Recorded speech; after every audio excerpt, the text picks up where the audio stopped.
ತಜ್ಞವಾಣಿ.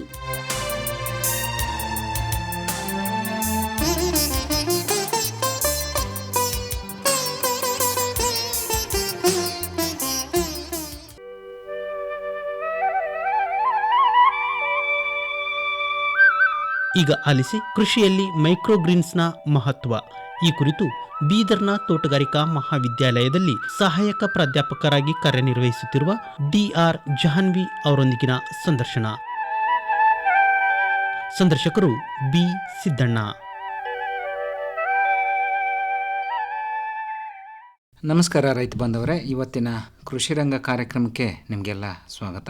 ರೈತ ಬಾಂಧವರೇ, ಇವತ್ತು ನಾವು ಈ ಮೈಕ್ರೋಗ್ರೀನ್ಸ್ ಬಗ್ಗೆ ಮಾಹಿತಿಯನ್ನು ಪಡೆಯೋಣ. ಅಂದರೆ ಮೈಕ್ರೋಗ್ರೀನ್ಸ್ ಅಂದರೆ ಏನು, ಇದನ್ನು ಹೇಗೆ ಮಾಡ್ತಾರೆ, ಇದರ ಬೇಡಿಕೆ ಹೇಗಿದೆ, ಇದನ್ನು ಯಾವ ರೀತಿ ಬೆಳೆಯೋದು, ಇನ್ನೂ ಹಲವಾರು ವಿಷಯಗಳ ಬಗ್ಗೆ ಇವತ್ತು ಮಾಹಿತಿಯನ್ನು ಪಡೆಯೋಣ.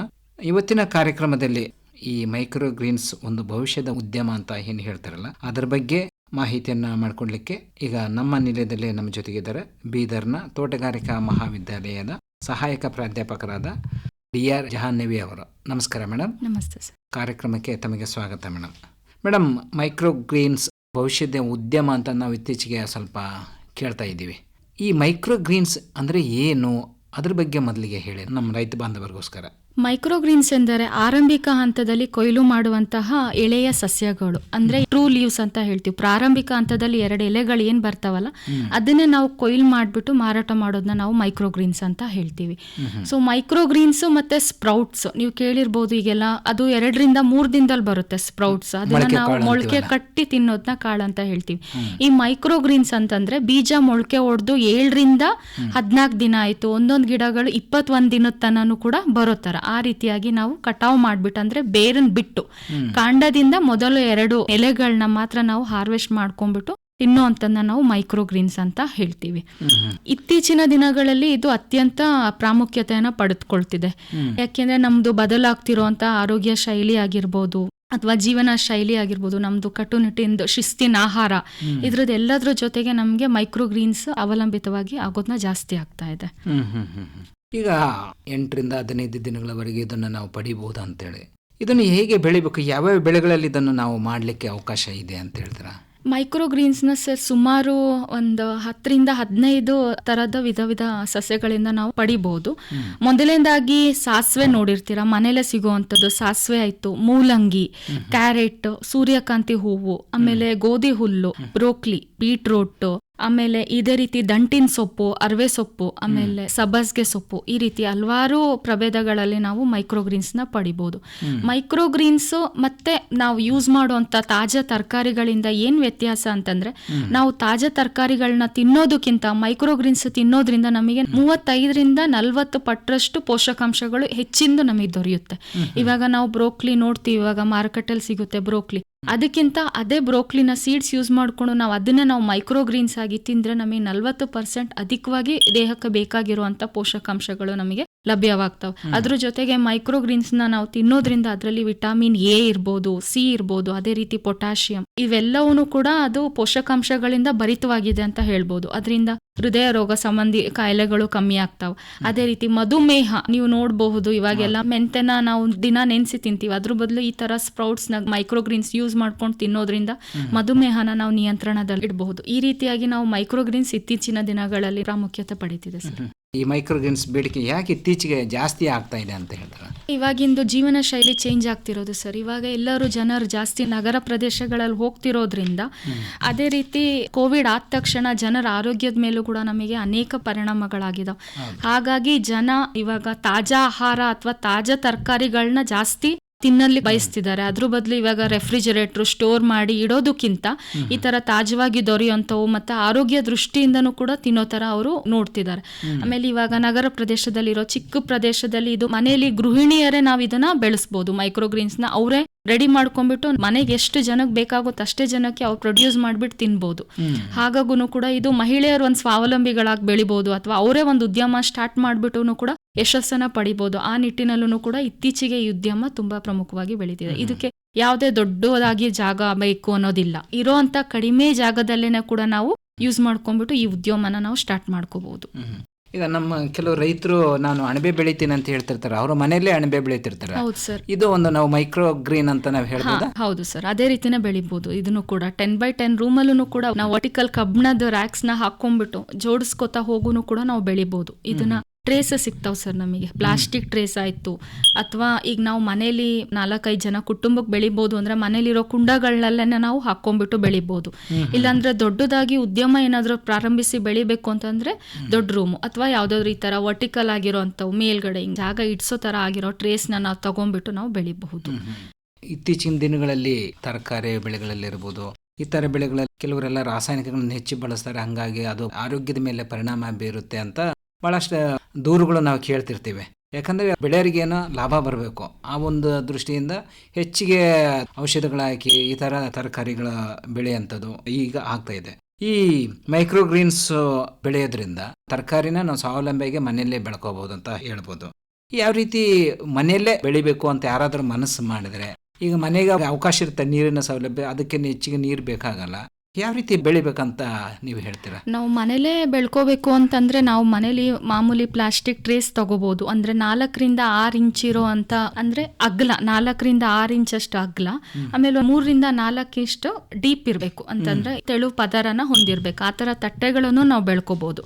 ಅದ್ರ ಮೇಲೆ ಮಾಮೂಲಿ ನಾವು ಮಣ್ಣಾದ್ರೂ ಹಾಕ್ಬಹುದು, ಇಲ್ಲಾಂದ್ರೆ ಇವಾಗ ಮಾರ್ಕೆಟ್ ಅಲ್ಲಿ ಸಿಗುತ್ತಲ್ಲ ಕೋಕೋಪೀಟ್ ಅಂತ ಹೇಳ್ತೀವಿ, ಅದನ್ನ ನೀರ್ನ ಜಾಸ್ತಿ ಹಿಡ್ದಿರೋ ಅಂತ ಗುಣ ಹೊಂದಿದೆ. ಕೋಕೋಪೀಟ್ ಯೂಸ್ ಮಾಡಿದ್ರು ಕೂಡ ನಮಗೆ ಒಳ್ಳೆ ಉತ್ತಮವಾದ ಫಲಿತಾಂಶ ಸಿಗುತ್ತೆ. ಇಲ್ಲಾಂದ್ರೆ ಮಾಮೂಲಿಯಾಗಿ ನಾವು ಮನೆ ಕುಂಡಗಳು ಏನ್ ಪಾಟ್ಸ್ ಯೂಸ್ ಮಾಡ್ಕೋತೀವಲ್ಲ ಸರ್, ಆ ಕುಂಡಗಳಲ್ಲೇ ಕೂಡ ನಾವು ಮಣ್ಣನ್ನ ತುಂಬಿಟ್ಟು ಅದ್ರ ಮೇಲೆ ಸೀಡ್ಸ್ ನ ಹಾಕ್ಬಿಟ್ಟು ಒಂದು 7-8 ದಿನ ಆದ ತಕ್ಷಣನೇ ಅದನ್ನ ನಾವು ಹಾರ್ವೆಸ್ಟ್ ಮಾಡ್ಕೊಂಡ್ಬಿಟ್ಟು ನಾವು ತಿನ್ಬಹುದು. ಅದು ತರ ಯೂಸ್ ಮಾಡ್ಕೋಬಹುದು. ಇಲ್ಲಾಂದ್ರೆ ಟ್ರೇಸ್ ಅಂತಂದ್ರೆ ಮಾರ್ಕೆಟ್ ಅಲ್ಲೇ ನಮಗೆ ಮೈಕ್ರೋಗ್ರೀನ್ ಟ್ರೇಸ್ ಅಂತ ಸಿಗ್ತಾವ. ಇಲ್ಲ ಅಂದ್ರೂ ಕೂಡ ನಾವೇ ಪ್ಲಾಸ್ಟಿಕ್ ಟ್ರೇಸ್ ನಾವು ಮನೇಲಿ ಯೂಸ್ ಮಾಡೋ ಅಂತವು ಆ ತರ ಟ್ರೇಸ್ ನ ಯೂಸ್ ಮಾಡ್ಕೊಂಡ್ಬಿಟ್ಟು, ಟ್ರೇಸ್ ಸೈಜ್ ಬಂದ್ಬಿಟ್ಟು 10-10 ಅಥವಾ 10-20 ಇಂಚ್ ಅಷ್ಟು ಇರೋ ಅಂತವ್ ನಾವು ಟ್ರೇಸ್ ನ ತಗೊಂಡ್ಬಿಟ್ಟು ಅದು 3-5 ಸೆಂಟಿಮೀಟರ್ ಅಷ್ಟು ಡೀಪ್ ಇರ್ಬೇಕು ಅಂತವನ್ನ ಯೂಸ್ ಮಾಡ್ಕೊಂಡ್ಬಿಟ್ಟು ನಾವು ಕೋಕೋಪೀಟ್ ನ ಮಾಧ್ಯಮವಾಗಿ ಯೂಸ್ ಮಾಡ್ಕೊಂಡ್ಬಿಟ್ಟು, ಮಣ್ಣನ್ನು ಯೂಸ್ ಮಾಡ್ಬೋದು, ಬಟ್ ಕೋಕೋಪೀಟ್ ನ ಯೂಸ್ ಮಾಡಿದ್ರೆ ಅದರಲ್ಲಿ ನೀರಿನ ತೇವಾಂಶ ಹಿಡ್ದಿರೋ ಅಂತ ಗುಣ ಚೆನ್ನಾಗಿದೆ, ಮತ್ತೆ ಜಾಸ್ತಿ ನೀರು ಅಗತ್ಯ ಇರಲ್ಲ. ಕೋಕೋಪೀಟ್ ನ ಯೂಸ್ ಮಾಡ್ಕೊಂಡ್ಬಿಟ್ಟು ನಾವು ಬೆಳಿಬಹುದು. ಬೆಳಿಲಿಯೋದಕ್ಕಿಂತ ಮುಂಚೆ ನಾವು ಬೀಜಗಳನ್ನ ಒಂದು ದಿನ ಏನಾದ್ರೂ ನೀರಲ್ಲಿ ನೆನೆಸಿಟ್ರು ಕೂಡ ಬೇಗ ಅದು ಮೊಳಕೆ ಹೊಡಿಲಿಕ್ಕೆ ಸ್ಟಾರ್ಟ್ ಆಗುತ್ತೆ. ಮೊಳಕೆ ಹೊಡೆದು 7-8 ದಿನ ಆದ ತಕ್ಷಣ ಅದ್ರದ್ದು 1 ಅಥವಾ 2 ಲೀವ್ಸ್ ಮೊದಲನೇ ಎಲೆಗಳು ಕಾಣಿಸಿದ ತಕ್ಷಣ ಅದ್ರದ್ದು ಕಾಂಡದೊಳಗೆ ನಾವು ಕಟಾವ್ನ ಮಾಡ್ಬಿಟ್ಟು ನಾವು ಅದನ್ನ ಕನ್ಸ್ಯೂಮ್ ಮಾಡ್ಬೋದು, ತಿನ್ಬೋದು. ಈಗಿನ ದಿನಗಳಲ್ಲಿ ಹೋಟೆಲ್ ಅಲ್ಲಾಗ್ಲಿ, ಇವಾಗ ಮಲ್ಟಿ ಸ್ಟಾರ್ ಹೋಟೆಲ್ಸ್ ಇರ್ತವೆ ಅಥವಾ ಹೊರಗಡೆ ಸೂಪರ್ ಮಾರ್ಕೆಟ್ಸ್, ಅವೆಲ್ಲವನ್ನೂ ಕೂಡ ನಾವು ಅದನ್ನ ಖರೀದಿಗೆ ಕೊಡ್ಬೋದು ನಮ್ದಿದ್ರಿಂದ. ಈಗ ಅನೇಕ ಪದಾರ್ಥಗಳನ್ನ ಮಾಡ್ಲಿಕ್ಕೆ ಯೂಸ್ ಮಾಡ್ತಾರೆ. ಅದನ್ನ ಆಹಾರಗಳಾಯ್ತು, ಸ್ಮೂತಿ ಆಯ್ತು, ಜ್ಯೂಸ್ ಆಯ್ತು. ಈ ಹೋಟೆಲ್ಸ್ ಗಳಲ್ಲೆಲ್ಲ ಆಹಾರನ ಅದ್ರ ಮೇಲ್ಗಡೆ ಗಾರ್ನಿಶ್ ಮಾಡ್ಲಿಕ್ಕೆ, ಅಂದ್ರೆ ಅಲಂಕಾರಿಕ ರೀತಿಯಲ್ಲಿ ಮಾಡ್ಲಿಕ್ಕೂ ಕೂಡ ಈ ಮೈಕ್ರೋಗ್ರೀನ್ಸ್ ನ ಯೂಸ್ ಮಾಡ್ಕೋತಿದ್ದಾರೆ. ಈಗ ಅತ್ಯಂತ ಬೇಡಿಕೆ ಆಗ್ಲಿ ಇರೋದು ಅಂತಂದ್ರೆ ಇವಾಗ ಮೈಕ್ರೋಗ್ರೀನ್ಸ್ ಸರ್. ಯಾವಾಗಲಲ್ಲಿ ನಾವು ಈ ಮೈಕ್ರೋಗ್ರೀನ್ಸ್ ಬೆಳಿಲಿಕ್ಕೆ ಅವಕಾಶ ಇದೆ ಅಂತೀರಾ? ಸೂರ್ಯಕಾಂತಿ ಹೂವು, ಅದಾದ್ಮೇಲೆ ಕ್ಯಾರೆಟ್, ಬೀಟ್ರೋಟ್, ಮೂಲಂಗಿ, ಆಮೇಲೆ ಬೀನ್ಸ್, ಬಟಾಣಿ, ಹೂಕೋಸು, ಎಲೆಕೋಸು, ಮತ್ತೆ ಬ್ರೋಕೊಲಿ, ಅದೇ ರೀತಿ ಗೋಧಿ ಹುಲ್ಲು ಅಂತ ಹೇಳ್ತೀವಿ ಸರ್, ಸಾಸಿವೆ ಹೇಳ್ತೀವಿ. ಈ ತರ ಅನೇಕ ತರಕಾರಿಗಳಲ್ಲಿ ನಾವು ಅರಿವೆ ಸೊಪ್ಪು, ಸಬ್ಬಸ್ಗೆ ಸೊಪ್ಪು, ಈ ತರ ಅನೇಕ ತರಕಾರಿಗಳಲ್ಲಿ ನಾವು ಇದನ್ನ ಬೆಳಿಬಹುದು ಸರ್. ನಾರ್ಮಲ್ ಆಗಿ ನಾವೇನ್ ತರಕಾರಿ ತಿನ್ನೋದಕ್ಕಿಂತ ಹೆಚ್ಚಿನ ವಿಟಾಮಿನ್ಸ್ ಅಥವಾ ಎಲ್ಲಾ ಪೋಷಕಾಂಶಗಳು ದೇಹಕ್ಕೆ ಯಾವ್ದು ಬೇಕೋ ಅದು ನಮಗಿವು ಸಿಗ್ತಾವ್ ಸರ್. ನಾವು ಹೇಳ್ತೀರಿ ಮನೆಯಲ್ಲೇ ಮಾಡಬಹುದಂತೆ, ಅದಕ್ಕೆ ಈಗ ಸೂರ್ಯನ ಕಿರಣಗಳು ಬೇಕಾಗುತ್ತೆ, ಬಿಸಿಲು ಬೀಳಬೇಕಾಗತ್ತೆ. ಇದ್ರ ವ್ಯವಸ್ಥೆ ಅಂದ್ರೆ ನಾವು ಟೆರೆಸ್ ಮೇಲೆ ಮಾಡಿದ್ರೆ ಅನುಕೂಲ ಆಗುತ್ತೆ. ಹೆಂಗೆ ಕೆಲವರೆಲ್ಲ ಟೆರೆಸ್ ಗಾರ್ಡನ್ ಅಂತ ಮಾಡ್ತಿರ್ತಾರೆ, ಅಲ್ಲಿ ಮಾಡ್ಲಿಕ್ಕೆ ಅವಕಾಶ ಇದೆಯಾ? ಟೆರೆಸ್ ಗಾರ್ಡನ್ ಅಲ್ಲಿ ಅವಕಾಶ ಇದೆ ಸರ್, ಬಟ್ ಆದ್ರೆ ಏನು ಅಂತಂದ್ರೆ ಸ್ಟಾರ್ಟಿಂಗ್ 2-3 ದಿನ ಅವು ಮೊಳಕೆ ಹೊಡಿಯೋವರೆಗೂ ಅವಕ್ಕೆ ನೆರಳು ಅಥವಾ ಕತ್ಲಲ್ಲಿ ಇರುವಂತ ಪ್ರದೇಶಗಳು ಬೇಕಾಗುತ್ತೆ. 2-3 ದಿನ ಆದ್ಮೇಲೆ ಸೂರ್ಯನ ಕಿರಣಗಳು ಅಂದ್ರೆ 12-16 ಗಂಟೆ ಅಷ್ಟು ಚೆನ್ನಾಗಿ ಬಿಸಿಲು ಬೀಳೋ ಅಂತ ಪ್ರದೇಶಗಳಲ್ಲಿ ನಾವು ಇದನ್ನ ಇಡ್ಬೋದು. ಹೊರಗಡೆ ತಗೊಬಂದ್ಬಿಟ್ಟು ಇಡ್ಬೋದು, ಹಾಗೂ ಇಡ್ಬೋದು ಸರ್. ಅಥವಾ ರ್ಯಾಕ್ಸ್ ಅಲ್ಲಿ ನಾವು ಅದನ್ನ ನೀಟಾಗಿ ಜೋಡಿಸ್ಕೊಂಡು ಕೂಡ ನಾವು ಮಾಡ್ಕೊಂತ ಹೋಗ್ಬೋದು. ಆದ್ರೆ ಇದಕ್ಕೆ ಮುಖ್ಯವಾಗಿ ಸೂರ್ಯನ ಕಿರಣಗಳು ತುಂಬಾ ಅಗತ್ಯ. ನಾವು ಸ್ಟಾರ್ಟಿಂಗ್ ಹಾಕಿ 2-3 ದಿನ ಸೂರ್ಯನ ಕಿರಣಗಳ ಅಗತ್ಯ ಇರಲ್ಲ, ನೆರಳಲ್ಲೇ ಇಟ್ಟರು ನಡೆಯುತ್ತೆ. ಅದಾದ್ಮೇಲೆ ಯಾವಾಗ ನಮಗೆ ಮೊಳಕೆ ಹೊಡಿಯುತ್ತಲ್ಲ ಅವಾಗ ಸೂರ್ಯನ ಬಿಸಿಲು ಅದಕ್ಕೆ ತುಂಬಾ ಅವಶ್ಯಕತೆ ಆಗಿದೆ ಸರ್. ಅದೇ ರೀತಿ ಹಾಕಿದ ತಕ್ಷಣ ದಿನಕ್ಕೊಂದು 2 ಸಲ ಆದ್ರೂ ಕೂಡ ನಾವು ವಾಟರ್ನ ಹಿಂಗೆ ಚಿಮುಕ್ಸ್ತಾ ಇರ್ಬೇಕು. ಅದ್ರ ಮೇಲೆ ದಿನಕ್ಕೆ 2 ಸಲ, ಬೆಳಿಗ್ಗೆ ಆಗ್ಲಿ ಸಂಜೆ ಆಗ್ಲಿ ನಾವು ಚಿಮುಕ್ಸ್ಬೇಕು. ಜೊತೆಗೆ ತುಂಬಾ ನೀರು ಹಾಕಬಾರ್ದು. ತುಂಬಾ ನೀರ್ ಹಾಕಿದ್ರೆ ಕೊಳಿಲಿಕ್ಕೆ ಸ್ಟಾರ್ಟ್ ಆಗುತ್ತೆ. ತುಂಬಾ ಕಡಿಮೆ ನೀರ್ ಹಾಕಿದ್ರೆ ಅವೆಲ್ಲವೂ ಕೂಡ ಒಣಗ್ಲಿಕ್ಕೆ ಸ್ಟಾರ್ಟ್ ಆಗ್ತಾವೆ. ಹಾಗಾಗಿ ನೀರ್ನ ನಾವು ಯಾವಾಗ್ಲೂ ಸಮತೋಲಿತ ಪ್ರಮಾಣದಲ್ಲಿ ಹಾಕೋದು ತುಂಬಾ ಅವಶ್ಯಕತೆ ಆಗಿದೆ. ಆಮೇಲೆ ಟ್ರೇಸ್ಗೆ ನಾನು ಹೇಳ್ದೆ ಕೊಕೋಪಿಟ್ ಹಾಕ್ಬೋದು ಅಥವಾ ಮಣ್ಣು ಹಾಕ್ಬೋದು ಅಂತ. ಅದ್ರ ಜೊತೆಗೆ ಟ್ರೇಸ್ ಕೆಳಗಡೆ ಒಂದ್ ಚಿಕ್ಕದಾಗಿ ರಂಧ್ರಗಳನ್ನ ಮಾಡ್ಬೇಕು. ಹೋಲ್ಸ್ ಮಾಡೋದ್ರಿಂದನೂ ಕೂಡ ಏರಿಯೇಷನ್ ಆಗುತ್ತೆ, ಅಂದ್ರೆ ಗಾಳಿ ಆಡ್ಲಿಕ್ಕೆ ಆಗುತ್ತೆ, ನೀರು ನಿಲ್ಲಲ್ಲ ಮೇಲ್ಗಡೆ ಬಸ್ದೋಗೋತರ. ಅದೇ ರೀತಿ ಸಸಿಗಳು ಕೂಡ ಉತ್ತಮ ರೀತಿಯಲ್ಲಿ ಬೆಳಿತಾವ. ಈ ಮೈಕ್ರೋ ಗ್ರೀನ್ಸ್ ಈಗ ಏನು ತಾವು ಹೇಳಿದ್ರೆ ಬಹಳ ಟ್ರೆಂಡ್ ಇದೆ ಅಂತೇಳಿ, ಯಾವ ರೀತಿ ಬೇಡಿಕೆ ಇದೆ ಮತ್ತೆ ಇದರ ವ್ಯಾಪ್ತಿ ಎಷ್ಟಿದೆ ಅದ್ರ ಬಗ್ಗೆ ಹೇಳಿ ಸರ್. ಇತ್ತೀಚಿನ ದಿನಗಳಲ್ಲಿ ಮೈಕ್ರೋ ಗ್ರೀನ್ಸ್ ಅನ್ನೋದು ಒಂದು ಉದ್ಯಮವಾಗಿ ಬೆಳೀತಿದೆ ಅಂತಾನೂ ಹೇಳ್ಬೋದು ಸರ್. ಯಾಕೆಂದ್ರೆ ತುಂಬಾ ಜನ ಕೇಳ್ತಿದ್ದಾರೆ ಮೈಕ್ರೋ ಗ್ರೀನ್ಸ್ ಹೇಗೆ ಏನು ಅಂತ. ಮೊದಲನೇದು ಯಾಕೆ ಅಂತಂದ್ರೆ ಅದರಲ್ಲಿ ಪೋಷಕಾಂಶಗಳು ನಾವು ನಾರ್ಮಲ್ ಆಗಿ ಏನ್ ತರಕಾರಿ ಅಥವಾ ಹಣ್ಣು ಏನ್ ತಿಂತೀವಿ ಅದಕ್ಕಿಂತ 35-40 ಪಟ್ಟಷ್ಟು ಜಾಸ್ತಿ ಇದೆ. ಅದು ಒಂದ್ ರೀಸನ್. ಎರಡನೇ ರೀಸನ್ ಏನು ಅಂತಂದ್ರೆ ತುಂಬಾ ಸುಲಭವಾಗಿ ಮಾಡುವಂಥವು. ಇದು ಈಸಿಯಾಗಿ ಮನೆಯಲ್ಲಿ ಹೆಂಗಸರು ಅವ್ರ ಸ್ವಾವಲಂಬಿಗಳಾಗಬೇಕು ಅಂತಂದ್ರೆ ಅಥವಾ ಅವ್ರದ್ದೊಂದು ಸ್ವ ಉದ್ಯಮವನ್ನ ಸ್ಟಾರ್ಟ್ ಮಾಡಬೇಕು ಅಂತಂದ್ರೂ ಕೂಡ ನಾವು ಇದು ಉತ್ತಮ ಆಯ್ಕೆ. ಇದು ನಾವು ಚಿಕ್ಕ ಪ್ರಮಾಣದಲ್ಲೇ ಮಾಡ್ಬೋದು ಸರ್. ಮೊದಲದಾಗೆ ನಾವು ದೊಡ್ಡ ಪ್ರಮಾಣದಲ್ಲಿ ದೊಡ್ಡ ಉದ್ಯಮ ಮಾಡ್ಕೋಬೇಕು ಅನ್ನೋದೇನಿಲ್ಲ. ಚಿಕ್ಕದಾಗಿನ ನಾವು ಸ್ಟಾರ್ಟ್ ಮಾಡಿದ್ರು ಕೂಡ ನಮಗೆ ಉತ್ತಮ ಫಲಿತಾಂಶ ಸಿಗುತ್ತೆ. ಆದ್ರೆ ನಾವು ಮಾಡ್ಲಿಕ್ಕಿಂತ ಮುಂಚೆ ಯಾವ್ದಾದ್ರು ಒಂದು ತರಬೇತಿ ಅಥವಾ ಕೌಶಲ್ಯ ಅಭಿವೃದ್ಧಿಗಳು ಯಾವ್ದಾದ್ರು ಒಂದು ಪ್ರೋಗ್ರಾಮ್ಗಳಿಗೆ ಹೋಗಿ ಅದ್ರ ಬಗ್ಗೆ ಕರೆಕ್ಟ್ ಆಗಿ ನಾವು ತಿಳ್ಕೊಂಡ್ಬಿಟ್ಟು ಇದು ಮಾಡ್ಬೇಕು. ಇತ್ತೀಚಿನ ದಿನಗಳಲ್ಲಿ ಮೈಕ್ರೋ ಗ್ರೀನ್ಸ್ ಬಗ್ಗೆ ತರಬೇತಿ ಕಾರ್ಯಕ್ರಮಗಳು, ಅನೇಕ ಕೌಶಲ್ಯ ಅಭಿವೃದ್ಧಿ ಕುರಿತು ತರಬೇತಿಗಳನ್ನು ಆಯೋಜಿಸ್ತಿದ್ದಾರೆ ಎಲ್ಲ ಕಡೆಯಿಂದ. ಅದೇ ರೀತಿಯಾಗಿ ತರಕಾರಿಗಳಾದ್ರೆ ಮಿನಿಮಮ್ 2-3 ದಿನ ನಾರ್ಮಲ್ ಟೆಂಪರೇಚರ್ ಅಲ್ಲಿ ಇಟ್ರೆ ಬೇಗ ಹಾಳಾಗ್ತಿದಾವ್. ಬಟ್ ಇವಾಗ ಕೆಮಿಕಲ್ಸ್ ಯೂಸ್ ಮಾಡ್ತಿರೋದ್ರಿಂದನೂ ಹಾಳಾಗ್ತಿದಾವ್. ಆದ್ರೆ ಮೈಕ್ರೋ ಗ್ರೀನ್ಸ್ ನಾವು ಕಟಾವ್ ಮಾಡಿ ಒಂದು 15-20 ದಿನ ಕೂಡ ನಾವು ರೆಫ್ರಿಜರೇಟರ್ ಅಲ್ಲಿ ಸ್ಟೋರ್ ಮಾಡ್ಬೋದು, ಯಾವುದೇ ಹಾಳಾಗ್ದಲೇ ಇರೋದ್ರಿಂದ. ಇದರಿಂದನೂ ಕೂಡ ಬೇಡಿಕೆ ಹೆಚ್ಚಾಗ್ತಿದೆ ಅಂತಾನೂ ಕೂಡ ನಾವು ಹೇಳ್ಬೋದು. ತಾವು ಹೇಳಿದ್ರೆ ಬೇಡಿಕೆ ಜಾಸ್ತಿ ಇದೆ ಅಂತ ಹೇಳಿ, ಅದ್ರ ಜೊತೆಗೆ ನಾವು ಮನೆಯಲ್ಲೇ ಮಾಡ್ಕೋಬಹುದು. ನಮ್ಮ ಮನೆಗೆ ಎಷ್ಟು ಬೇಕೋ ಅಷ್ಟು ಮಾಡ್ಕೊಳಕ್ಕೂ ಇದರಲ್ಲಿ ಅವಕಾಶ ಇರುತ್ತೆ ಅಂತ ಹೇಳಿದ್ರೆ, ಅಷ್ಟಕ್ಕಾದ್ರೆ ಅದೇನೋ ಹೆಚ್ಚು ತೆರೆ ಕಟ್ಸ್ಕೊಳ್ಳೋಂಥ ಅವಕಾಶ ಇರೋದಿಲ್ಲ ಈ ಮಾರುಕಟ್ಟೆ ವ್ಯವಸ್ಥೆ ಬಗ್ಗೆ. ಆದರೆ ನಾನು ಸ್ವಲ್ಪ ದೊಡ್ಡ ಪ್ರಮಾಣದಲ್ಲಿ ಮಾಡ್ತೀನಿ, ಅದನ್ನು ಬಿಸ್ನೆಸ್ ಟೈಪ್ ಮಾಡ್ತೀನಿ, ಅದನ್ನು ಉದ್ಯಮ ಟೈಪ್ ಮಾಡ್ತೀನಿ ಅನ್ನೋರಿಗೆ ಮಾರ್ಕೆಟಿಂಗ್ ಹೇಗಿದೆ ಈ ಮೈಕ್ರೋ ಗ್ರೀನ್ಸ್ನಲ್ಲಿ? ಮೈಕ್ರೋ ಗ್ರೀನ್ಸ್ನ ಸರ್ ನಾವು ಸಾಮಾನ್ಯ ತರಕಾರಿ ಥರ ಮಾರಾಟ ಮಾಡ್ಲಿಕ್ಕಾಗಲ್ಲ. ಒಂದು ನಾವು ಮೈಕ್ರೋ ಗ್ರೀನ್ಸ್ ಬೆಳಿಲಿಕ್ಕಿಂತ ಮುಂಚೆ ದೊಡ್ಡದಾಗಿ ಉದ್ಯಮ ಏನಾದರೂ ನಾವು ಸ್ಟಾರ್ಟ್ ಮಾಡ್ತಿದ್ದೀವಿ ಅಂದರೆ ಮೊದಲದಾಗಿ ನಾವು ಅವ್ರ ಜೊತೆ ಕಾಂಟ್ರಾಕ್ಟ್ ಮಾಡ್ಕೋಬೇಕಾಗುತ್ತೆ ಸರ್. ಮಾರಾಟವು ಸಾಮಾನ್ಯವಾಗಿ ನೇರ ಮನೆಗೆ ನಾವು ಪೂರೈಸ್ತೀವಿ ಅಂತ, ಈಗ ಗುಂಪು ಮನೆಗಳಿಗೆ ಹೋಗ್ಬಿಟ್ಟು ನಾವು ಕೇಳ್ಬಿಟ್ಟು ನಿಮ್ಮ ಮನೆಗೆ ನಾವು ಸಪ್ಲೈ ಮಾಡ್ತೀವಿ ಅಂತ ನೇರ ಮನೆಗೆ ಪೂರೈಸ್ಬೋದು ಸರ್. ಇಲ್ಲಾಂದ್ರೆ ಚಂದಾದಾರಿಕೆ ಮೂಲಕನೂ ಕೂಡ ನಾವು ಪೂರೈಕೆ ಮಾಡ್ಬೋದು. ಇಲ್ಲಾಂದ್ರೆ ಅನೇಕ ರೆಸ್ಟೋರೆಂಟ್ಗಳಿದಾವೆ, ಕೆಫೆಗಳಿದಾವೆ, ಹಾಗೆ ರೀತಿ ಕ್ಲೌಡ್ ಕಿಚನ್ಗಳಿಗೂ ಕೂಡ ನಾವು ಇದನ್ನ ಪೂರೈಕೆ ಮಾಡ್ಬೋದು. ಆಮೇಲೆ ಕಮ್ಯುನಿಟಿ ಸೊಸೈಟೀಸ್ ಇಂದಾನೆ ಮಾರ್ಕೆಟಿಂಗ್ ಮಾಡಿರ್ತಾರೆ ಅಂತ ಕಮ್ಯುನಿಟಿ ನೆಟ್ವರ್ಕ್ ಮತ್ತೆ ಸ್ಥಳೀಯ ಮಾರುಕಟ್ಟೆಗಳಿಗೆ ಮಾಡ್ಬೋದು. ಸೂಪರ್ ಮಾರ್ಕೆಟ್ಸ್ ಇದಾವೆ, ಮಾಲ್ಗಳಿದಾವೆ. ಅದೇ ರೀತಿ ಈಗ ಕ್ವಿಕ್ ಡೆಲಿವರೀಸ್ ಏಜೆಂಟ್ಸ್ ಬರ್ತಿದಾವೆ ಸರ್, ಈಗ ಬ್ಲಿಂಕಿಟ್ ಆಗ್ಲಿ, ಇಂಥವ್ರ ಜೊತೆ ನಾವು ಟೈ ಅಪ್ ಆಗಿ ಅವ್ರ ಜೊತೆ ಮ್ಯೂಚುವಲ್ ಆಗಿ ಅಗ್ರಿಮೆಂಟ್ ಮಾಡ್ಕೊಂಡ್ಬಿಟ್ಟು ಕೂಡ ನಾವು ಮಾಡ್ಬೋದು.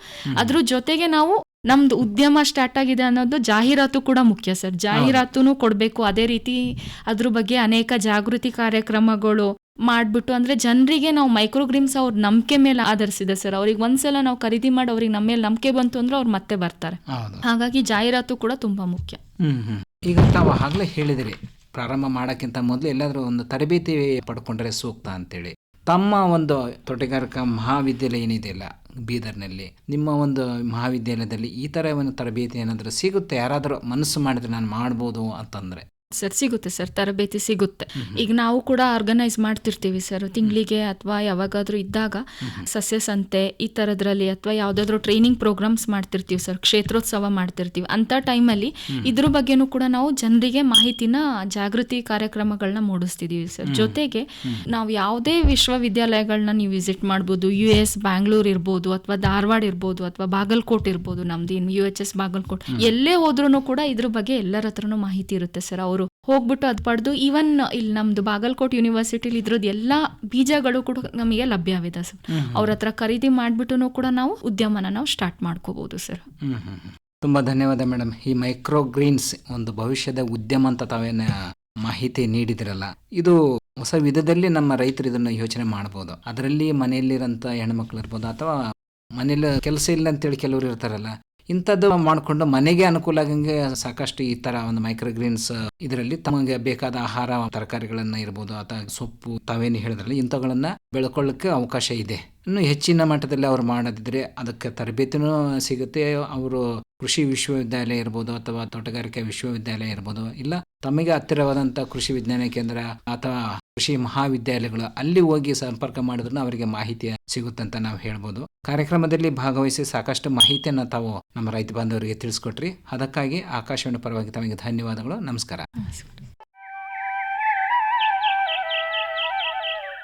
ಇದುವರೆಗೆ ಕೃಷಿಯಲ್ಲಿ ಮೈಕ್ರೋಗ್ರೀನ್ಸ್ನ ಮಹತ್ವ ಕುರಿತು ಬೀದರ್ನ ತೋಟಗಾರಿಕಾ ಮಹಾವಿದ್ಯಾಲಯದಲ್ಲಿ ಸಹಾಯಕ ಪ್ರಾಧ್ಯಾಪಕರಾಗಿ ಕಾರ್ಯನಿರ್ವಹಿಸುತ್ತಿರುವ ಡಿಆರ್ ಜಹಾನ್ವಿ ಅವರೊಡನೆ ನಡೆಸಿದ ಸಂದರ್ಶನ ಕೇಳಿದಿರಿ.